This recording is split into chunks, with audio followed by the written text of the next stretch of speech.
तो आज हम फिर से एक और कंपनी के ऊपर में डिस्कशन लेकर के आए हैं। कंपनी अपना पब्लिक इशू लेकर के आई है। कंपनी का नाम है रैपिड वॉल्स लिमिटेड।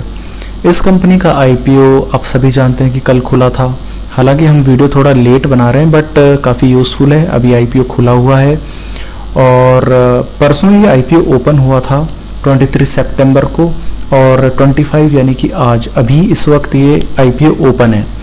कंपनी तकरीबन 30 करोड़ रुपए का पब्लिक इशू लेकर के आई है। बुक बिल्ड के थ्रू कंपनी फंड रेज कर रही है और इस कंपनी के बारे में हम थोड़ा जानने की कोशिश करेंगे, इसे फाइनेंशियल लेवल पर, इसके फंडामेंटल्स लेवल्स पर और पीयर्स के मुकाबले कंपनी कैसा काम कर रही है और उसके बेसिस पर कि कंपनी के अंदर में आज हमें शाम को 5 बजे तक अप्लाई करना चाहिए नहीं करना चाहिए, इसका हम लोग आंसर ढूंढेंगे। इससे पहले मैं आपको बताना चाहूँगा, अगर हमारे वीडियोस को आप फेसबुक पर देख रहे हैं तो पेज को फॉलो करें और अगर यूट्यूब पर देख रहे हैं तो चैनल को सब्सक्राइब करें। तो चलिए पहले हम कंपनी के बारे में बात करते हैं। कंपनी 2002 के अंदर में इनकॉर्पोरेट हुई थी और तकरीबन 20 साल कंपनी को हो चुके हैं काम करते हुए। कंपनी मुख्य तौर पर वॉल्स बनाने के बिजनेस के अंदर में इन्वॉल्व है। कंपनी अलग अलग तरीके के जो है वॉल्स बनाती है, जैसे कि ball valves, gate valves, globe valves, butterfly valves, check valves, double block valves. ये मुख्य तौर पर कुछ इस तरीके के इक्विपमेंट्स होते हैं जो कि बड़ी बड़ी मशीन्स के अंदर में लगाए जाते हैं। कुछ इस तरीके के जो है वॉल्स होते हैं जिनको बड़ी जो मशीनरीज होती हैं उनके अंदर में इन्हें यूज़ किया जाता है। तो इस तरीके के प्रोडक्ट्स को ये कंपनी बनाती है। मुख्य तौर पर कंपनी बनाने के लिए फेरस मटेरियल्स और नॉन फेरस मटेरियल्स का प्रयोग करती है। फेरस मटेरियल्स यानी ऐसे मटेरियल्स जिनके अंदर में आयरन का यूज़ किया जाता है और नॉन फेरस मटेरियल्स जिनके अंदर में आयरन का यूज़ नहीं किया जाता। तो दोनों तरीके से कंपनी प्रोडक्ट्स बनाती है, तकरीबन 15 mm से लेकर के 600 mm की रेंज के अंदर में।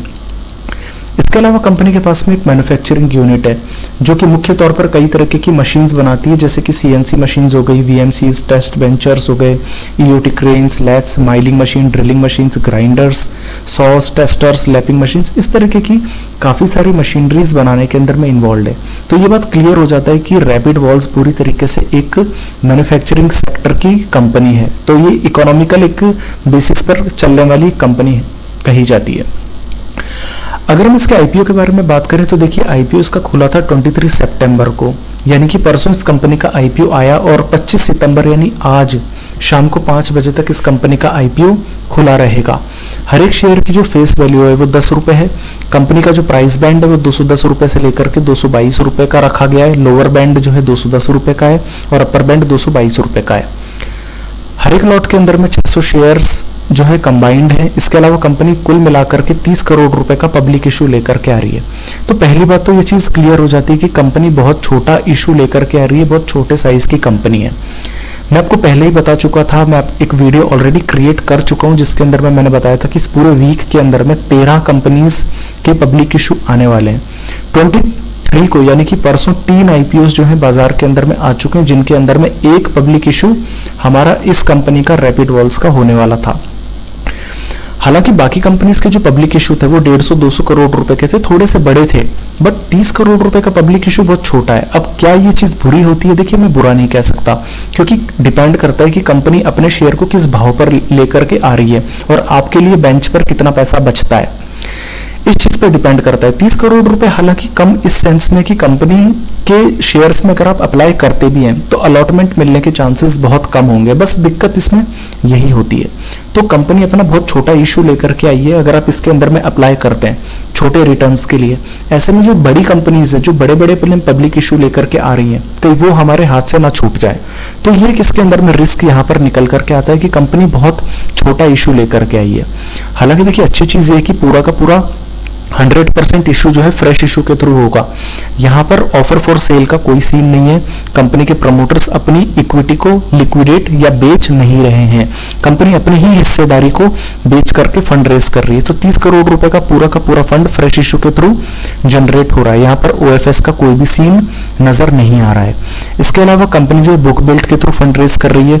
लिस्टिंग के बाद में एनएसई और बीएसई के अंदर में अपने आप को शेयर जो है अपने शेयर्स को कंपनी लिस्ट करेगी।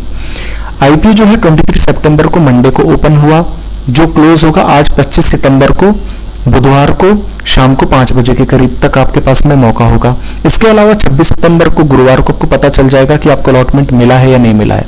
अगर आपको अलॉटमेंट नहीं मिला है तो 27 सितंबर शुक्रवार को रिफंड इनिशिएट हो जाएगा, और अगर आपको अलॉटमेंट मिला है तो 27 सितंबर को ही शेयर शुक्रवार को आपके डीमेट अकाउंट के अंदर में क्रेडिट हो जाएंगे। लिस्टिंग होगी आपकी 30 सितंबर को सोमवार को। तो ये सारी चीजें मैं बात कर चुका हूं। इसके अलावा आप यहाँ पर देख लीजिए कि रिटेल कैटेगरी के अंदर में मिनिमम 1 लॉट खरीदना पड़ेगा, 600 शेयर्स का 1 लॉट होगा, और मैक्सिमम भी जो है आपका एक ही लॉट है 600 शेयर्स का, जो कि नॉर्मली जो है आपके लिए जो है 15,000 रुपए के बेसिस पर लॉट्स होते हैं, पर यहाँ पर 1.25 लाख रुपए के बेसिस पर है। तो यहाँ पर जो नॉर्मल रिटेलर्स है उसके खरीदने के लिए यहाँ पर कैप नहीं बचती। HNIs की कैटेगरी के अंदर में 2 लॉट्स मिनिमम खरीदने पड़ेंगे आपको। इसके अलावा हमेशा की तरह जो है आपके एंकर्स का लॉक इन पीरियड है 50% होल्डिंग। एंकर जो है 1 महीने तक होल्ड करेंगे, और बाकी के जो 50% है उससे 3 महीने तक जो है एंकर इन्वेस्टर्स होल्ड करेंगे। अब अगर हम कंपनी के फाइनेंशियल्स के बारे में बात करें तो देखिए कंपनी के जो असेट्स थे वो 1200 करोड़ रुपए से बढ़कर के 3000 करोड़ रुपए हो चुके हैं। पहली बात तो मैं बता चुका हूँ, ये एक मैन्युफैक्चरिंग कंपनी है। कंपनी के असेट्स के अंदर में मुख्य तौर पर कंपनी के वेयर हाउसेज आते हैं, कंपनी का ऑफिस आता है, कंपनी की मैन्युफैक्चरिंग यूनिट्स आती हैं, दूसरा कंपनी का इंफ्रास्ट्रक्चर आता है। तो कहीं ना कहीं पर कंपनी का जो असेट्स है वो 1200 करोड़ रुपए से बढ़कर के 3000 करोड़ रुपए हो चुका है, जो कि एक साधारण बात है एक मैन्युफैक्चरिंग कंपनीज के लिए। ये कोई बहुत बड़ी चीज नहीं है कि 1200 करोड़ रुपए के असेट्स बढ़कर के 3000 करोड़ रुपए हो चुके हैं। ये एक आईटी कंपनी के लिए बड़ा हो सकता है, बट एक मैन्युफैक्चरिंग कंपनी के लिए एक नॉर्मल जो है इंक्रीज है।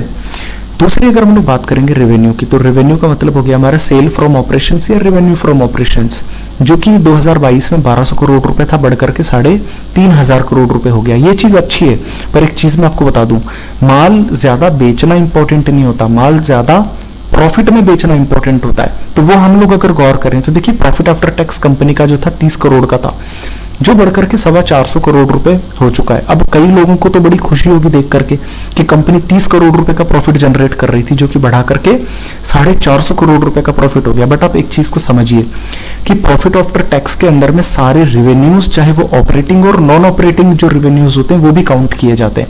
यानी कंपनी की जो सेल्स से जो प्रॉफिट रेवेन्यू जनरेट हो रहा है वो तो आता ही आता है, साथ में कंपनी अगर सपोज करो किसी को लोन्स दे रखे हैं तो वहां से जो ब्याज आएगा, या फिर कंपनी ने शेयर्स खरीद रखे हैं वहां से जो प्रॉफिट्स आएंगे, कंपनी ने कोई प्रॉपर्टी बेच डाली वहां से जो पैसा आएगा, वो सब कुछ यहाँ पे जुड़ता है।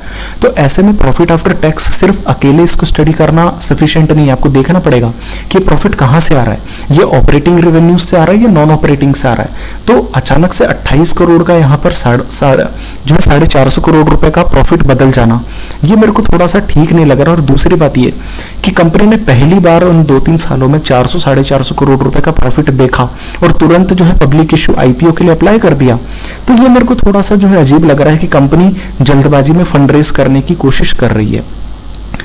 कंपनी के नेटवर्थ की बात करें तो 25 करोड़ के माइनस में थी 2022 में कंपनी, जो बढ़कर के अचानक से 1200 करोड़ रुपए का नेटवर्थ हो गया। कंपनी प्योरली अपनी चीजों को दिखा रही है ताकि कंपनी अपने शेयर्स को बेच सके।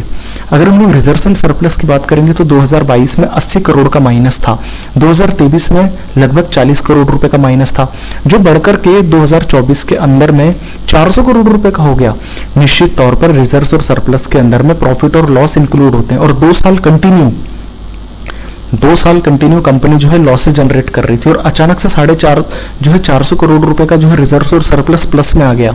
इसका सीधा सा मतलब है कंपनी ने अपनी कोई प्रॉपर्टी या फिर अपने कोई बड़े रेवेन्यूज अचानक से कहीं से उठाए हैं, जिससे कंपनी का प्रॉफिट बढ़ गया, और इस प्रॉफिट की वजह से कंपनी के रिजर्व और सरप्लस बढ़ करके आए। और इसमें भी मेरे को लग रहा है कि माइनस था, जो कि इस प्रॉफिट की वजह से थोड़ा सा आपको 450 करोड़ का प्लस नजर आ रहा है। तो ये बिल्कुल भी एक इंटरेस्टिंग चीज नजर नहीं आ रही। इसके अलावा अगर हम बात करेंगे कंपनी के बोरोइंग्स की, तो 1000 करोड़ रुपए के कंपनी के ऊपर में लोन्स थे, जो बढ़कर के 1100 करोड़ रुपए हो गए। हालांकि देखिए बोरोइंग्स कंपनी के ऊपर अभी भी ज्यादा नहीं है, क्योंकि जो डेट इक्विटी रेशियो है वो 0.9 है। 2:1 तक डेट इक्विटी रेशियो किसी भी कंपनी के अंदर में ऑप्टिमम होता है। ऐसे में ये जो लोन्स है कंपनी के ऊपर में ज्यादा नहीं है, कंपनी के ऊपर में कर्जा ज्यादा नहीं है, बट कंपनी अपने माल को ठीक से बेच नहीं पा रही, कंपनी बहुत अच्छे कोई प्रॉफिट्स खासे जनरेट कर नहीं पा रही। अगर हम फाइनेंशियल रेशियोज के बारे में बात करें तो रिटर्न ऑन इक्विटी है 54% की, रिटर्न ऑन कैपिटल एम्प्लॉयड है 30%, रिटर्न ऑन नेटवर्थ है 34%। अब आपको ये चीज नजर आ रही होगी कि चलो 15% से तो ऊपर है हमारे return on equity, return on capital employed, return on net worth, पर आप एक चीज समझिए, ये एक लॉस मेकिंग कंपनी है जो सिर्फ अपना आईपीओ लाने के लिए अपने अच्छे अच्छे प्रॉफिट्स दिखाने की कोशिश कर रही है। अगर आप इस कंपनी के अंदर में अभी इन्वेस्ट कर ले, सपोज कर लीजिए कि आपने आईपीओ के लिए अप्लाई किया और इसके अलॉटमेंट आपको मिल गए और 1 साल 2 साल तक आपने इसके शेयर्स को होल्ड करा, तो ये जो लॉसेस है ना, ये वापस से कंटिन्यू हो जाएंगे, ये जो इस प्रकार के लॉसेस हैं, क्योंकि कंपनी के पास कोई स्ट्रेटेजी नहीं है काम करने की। और ये जो आपको return on equity, return on capital employed, return on net worth दिख रहा है ना, ये केवल इसी साल का है, तो ये अचानक से माइनस में कन्वर्ट हो सकता है। कंपनी के ऊपर में कर्जा बहुत ज्यादा नहीं है, मैं पहले ही बता चुका हूं। प्रॉफिट आफ्टर मार्जिन जो 11.5% आपको नजर आ रहा है, पर ये इस साल नजर आ रहा है, बाकी सालों में तो कंपनी ने लॉस दर्ज किया है। आप देख सकते हैं कि 80 करोड़ का रिजर्व सरप्लस माइनस था, 40 करोड़ का माइनस था, तो कहीं ना कहीं पर ये चीज बिल्कुल भी जो है अच्छी नजर नहीं आ रही है। Price to book value company 25 के प्राइस पर जो है लेकर के आ रही है। कंपनी फंड का प्रयोग कहां पर करेगी? कंपनी कुछ प्लांट मशीनरीज के सॉफ्टवेयर्स और कुछ खरीदारी के अंदर में कंपनी इस कैपिटल एक्सपेंडिचर को यूज करेगी। इसके अलावा कंपनी कुछ मैन्युफैक्चरिंग यूनिट्स को रिनोवेट करना चाहती है। कंपनी अपने कर्जे को उतारने के लिए जो है रिपेमेंट में इस पैसे का प्रयोग करना चाहती है। कुछ दूसरे एक्विजिशंस कंपनी करना चाहती है। इसके अलावा कुछ कॉर्पोरेट पर्पसेस के लिए इस पैसे का प्रयोग किया जाएगा। बाकी बात करें आईपीओ लाने के पहले कंपनी का जो ईपीएस था वो तकरीबन 10.8 का था और आईपीओ लाने के बाद में कंपनी का ईपीएस तकरीबन 8 रुपए का रह जाएगा। आईपीओ लाने के पहले कंपनी का जो प्राइस टू अर्निंग है वो तकरीबन 20.5 का था और आईपीओ लाने के बाद में कंपनी का जो प्राइस टू अर्निंग है वो तकरीबन 28 का रह जाएगा।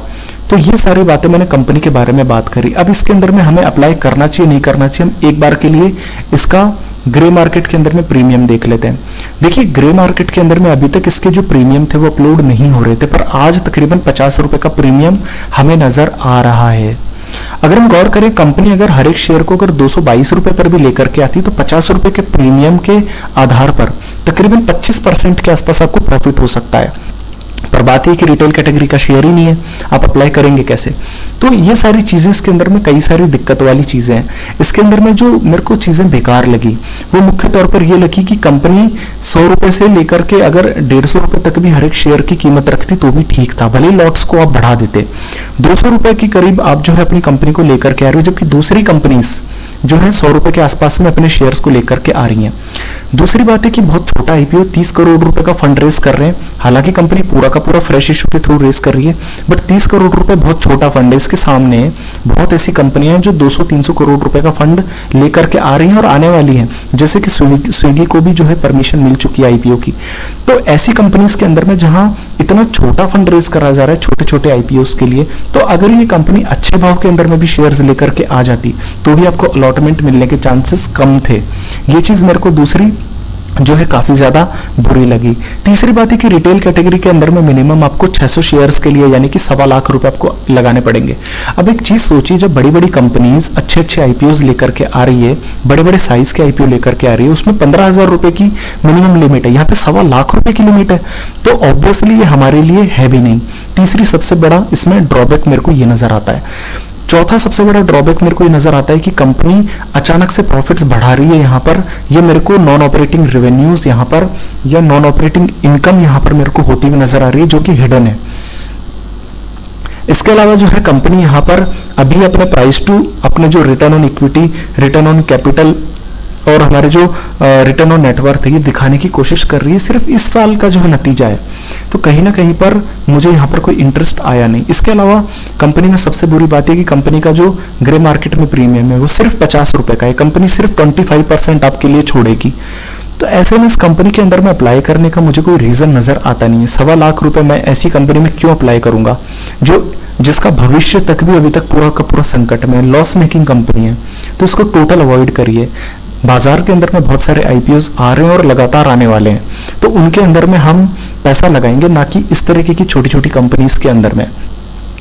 तो वीडियो के अंदर में एक चीज क्लियर कर देते हैं कि इसके अंदर में आईपीओ के लिए अप्लाई आपको नहीं करना है, इस आईपीओ को आप निकल जाने दीजिए। दूसरी अच्छी कंपनीज के बारे में हम आगे डिस्कस करेंगे।